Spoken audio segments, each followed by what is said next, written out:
The letter was waiting for me on my desk. No envelope, just a single sheet of our company's monogram stationery, folded once. My name at the top. No greeting, no warmth, just this. You're out of the family business. Expect a call from our lawyer. Sign, Mom. No explanation, no meeting, no conversation, just exile. I stared at it for a long time. Not because I was confused, I wasn't. I had felt this coming for weeks, months maybe. The tension in board meetings, the sudden exclusion from planning calls. My brother Darren's smug little grins anytime I asked questions about projected earnings and got dodged. They'd been working on this behind my back. What they didn't realize, I'd been working quietly too. I didn't reply to the letter with outrage or tears. I texted one word, understood.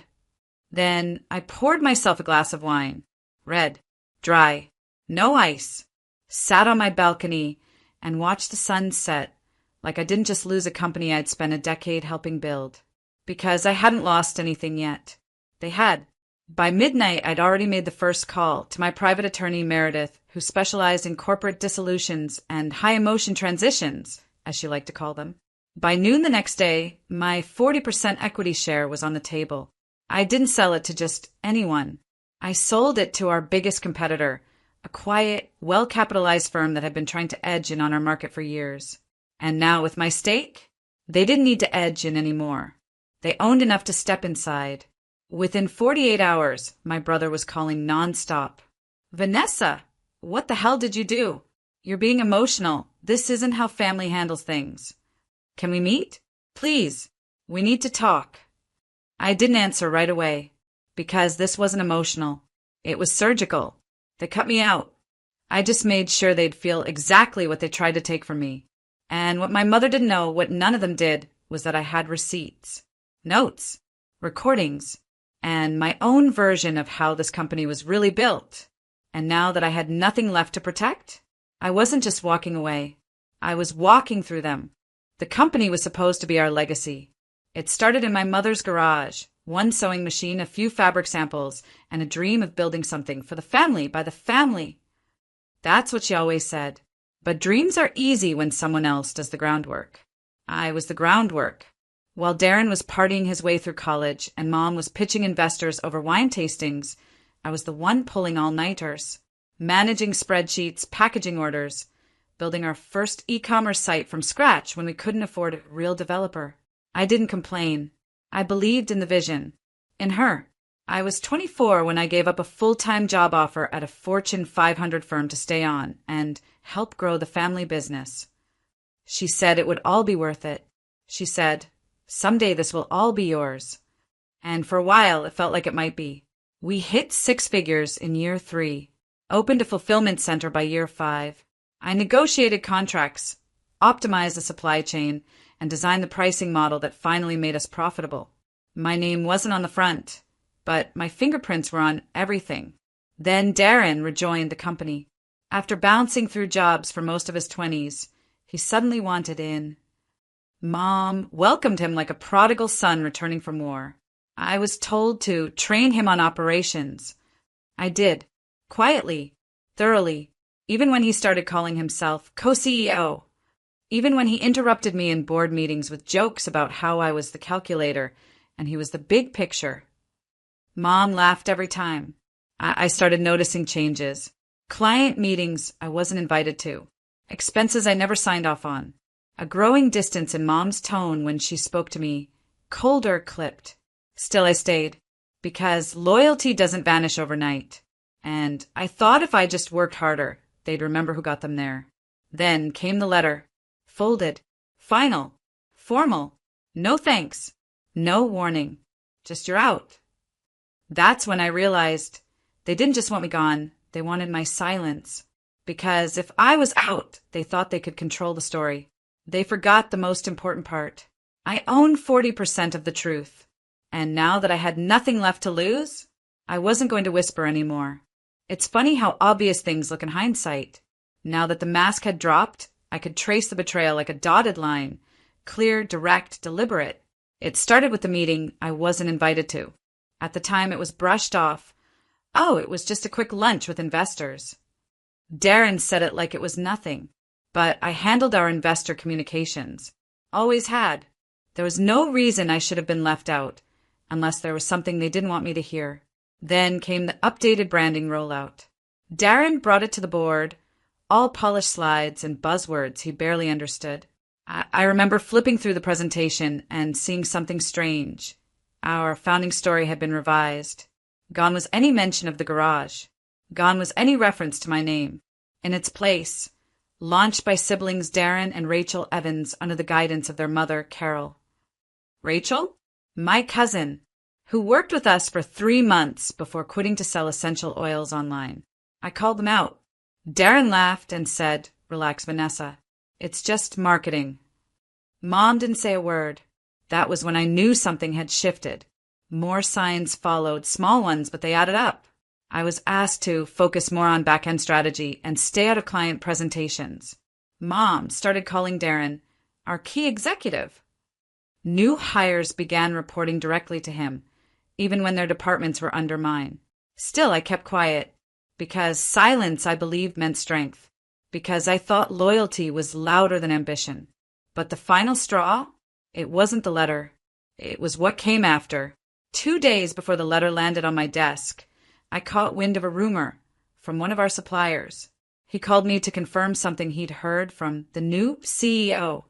New CEO. That's what Darren was calling himself. Before I was even out. He'd already changed his LinkedIn bio. They'd planned it all. Carefully. Quietly. I was the last to know, and they expected me to go quietly. Sell my shares to them. Disappear. Maybe cry in the bathroom a few times. Then move on. What they didn't expect was that I had been preparing too.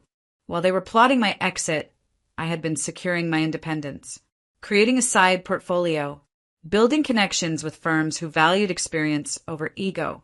I hadn't planned to leave, but I had planned for what if.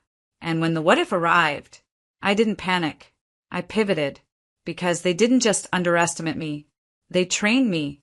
Every late night, every crisis, every deal I had to clean up. They shaped me into the one person they couldn't afford to turn into an enemy. And now, it was too late to take it back.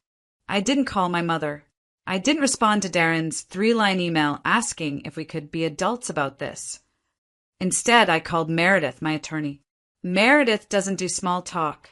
She doesn't blink twice at words like disinherit, hostile takeover, or sham mediation. She once negotiated a settlement so brutal, the posing firm dissolved within the year.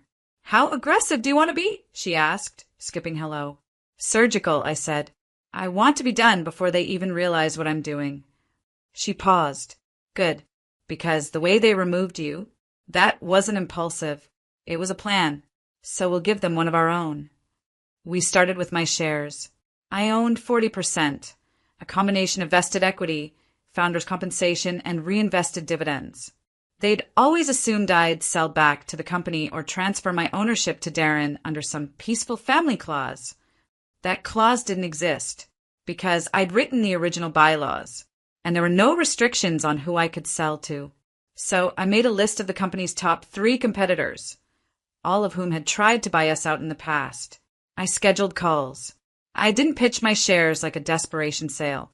I pitched them like a gift-wrapped opportunity. One firm responded immediately. They'd been watching our growth for years, and they knew exactly what 40% in the right hands could do, especially when it came with insider knowledge, detailed documentation, and a disgruntled founder with a full legal blessing. We closed in 36 hours. Cash offer. Full valuation. No questions asked. And with that, I no longer worked for the company. But I had real control. Then came phase 2. I didn't post about the sale. Didn't gloat. Didn't breathe a word. But I did send one email. To our top-tier supplier, the one Darren had barely maintained. To our lead logistics partner, whose contract I personally negotiated. To the CFO Darren ignored because she didn't understand vision. It was short. Just a heads up. There will be changes coming. Please review the new ownership filings. I'd advise not signing anything until you do. That was it. No threats. No gossip. Just facts and a polite warning. Meredith took care of the filings. The buyer's legal team filed the paperwork quietly. No press release, just internal disruption. Then I waited. I didn't need fireworks. I just needed pressure. And within 48 hours, I got the first bite. A text from Darren. Vanessa, we need to talk. It's urgent. Translation? He finally realized who he tried to cut out. And I hadn't even opened my real playbook yet. The first call came from Darren. I didn't answer. Then came the second, third, and fourth, all within an hour. Then a voicemail. Vanessa, please, just call me. This wasn't supposed to go this way. Wasn't it?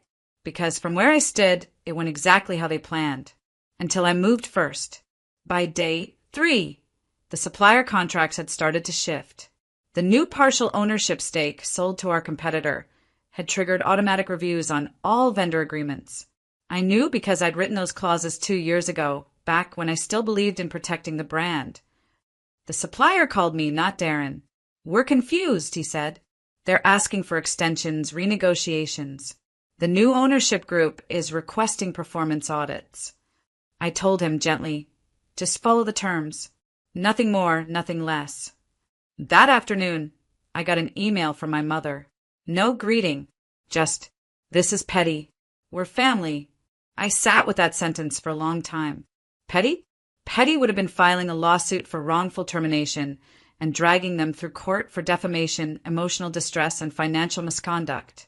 This wasn't petty. This was measured. I didn't respond. I let the new majority stakeholders do their work. They were surgical, just like I asked. First, they froze expansion projects Darren had pushed through without proper cost modeling. Then they requested financial disclosures that exposed inconsistencies in expense reports. Most of those were small until they weren't. Turns out Darren had been expensing everything from weekend getaways to consulting lunches that were really just bar tabs. They didn't fire him. Not yet. But they did suspend his operational authority and offered him a revised contract with limited decision-making power and a probation clause. He didn't sign it. He called me instead. Vanessa, you don't understand. They're gutting everything. No, I said calmly. They're protecting their investment. You're blowing up our entire legacy. I smiled, the kind that doesn't reach your eyes. No, I'm taking back the part that belonged to me. He was silent. Then he said it, the thing I never thought I'd hear. Okay, what do you want? That was the moment I knew I had him. The same brother who once joked that I was just the operations girl. The one who smirked while signing the letter that ended my place at the company. Now begging, not for reconciliation, but for mercy. And the best part? I wasn't done yet. Collapse doesn't always sound like shattering glass. Sometimes it's a meeting rescheduled 3 times because the new partners no longer trust your judgment. Sometimes it's a vendor quietly pulling out of a deal because they've reevaluated their alignment. And sometimes it's your mother leaving 3 voicemails in one day, none of them angry, just small. Vanessa, we need to talk. I'm trying to fix this. Please call me back. You're still my daughter. That has to count for something. It might have, once. But now, I was past the point where sentiment could be weaponized. I didn't ignore her out of spite. I ignored her because she had made herself irrelevant. I heard from Rachel, too, the cousin whose name they tried to rewrite into the company's founding story. She posted a vague message on LinkedIn. Real success can't be stolen. Real leaders don't panic. #resilience, #grace. A full paragraph of subtweets in disguise.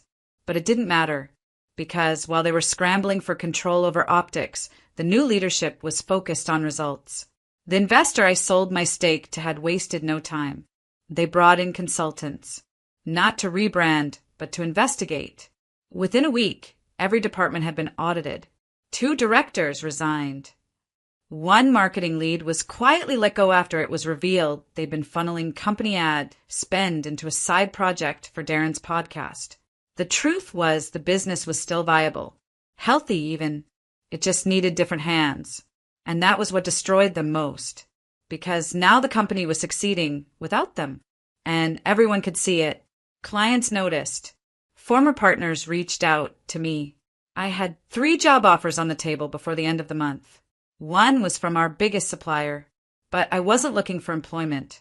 I was looking for clarity, and I had it. One afternoon, Meredith forwarded me a letter, a formal proposal from Darren and Carol.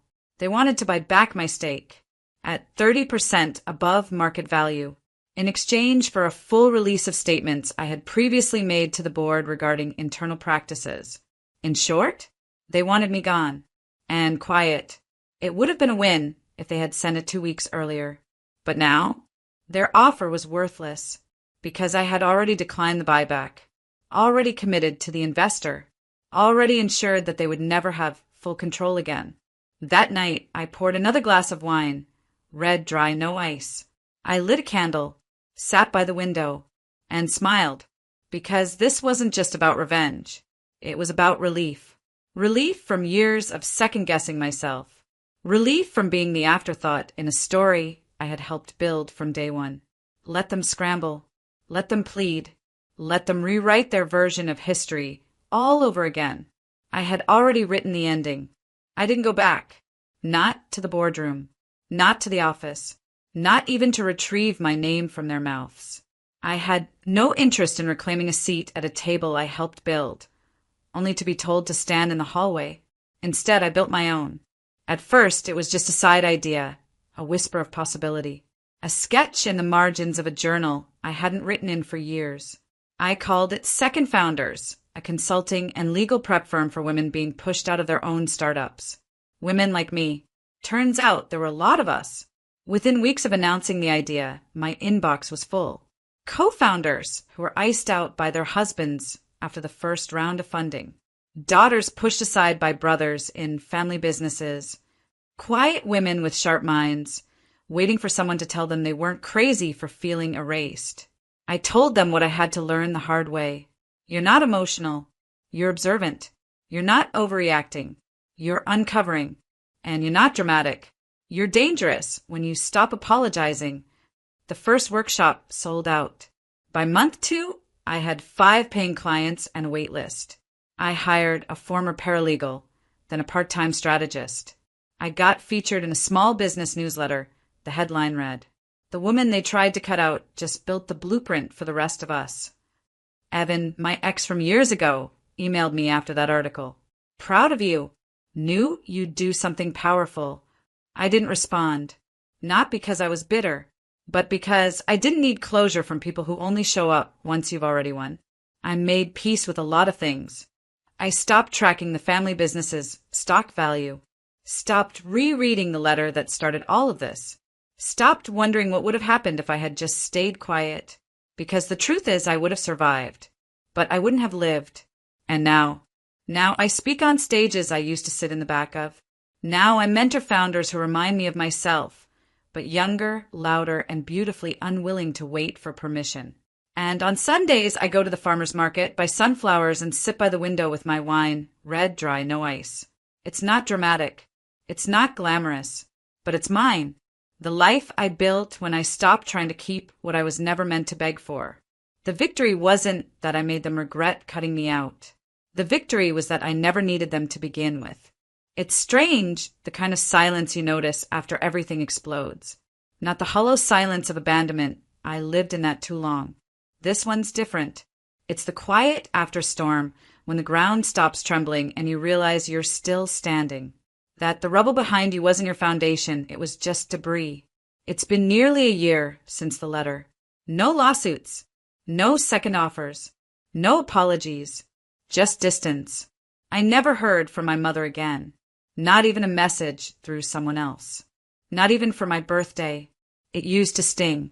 That space where a mother should be. But that pain faded quietly, like a bruise you stop noticing. Because eventually I stopped trying to shrink myself into the shape of a daughter she could accept. And started becoming the woman I actually am.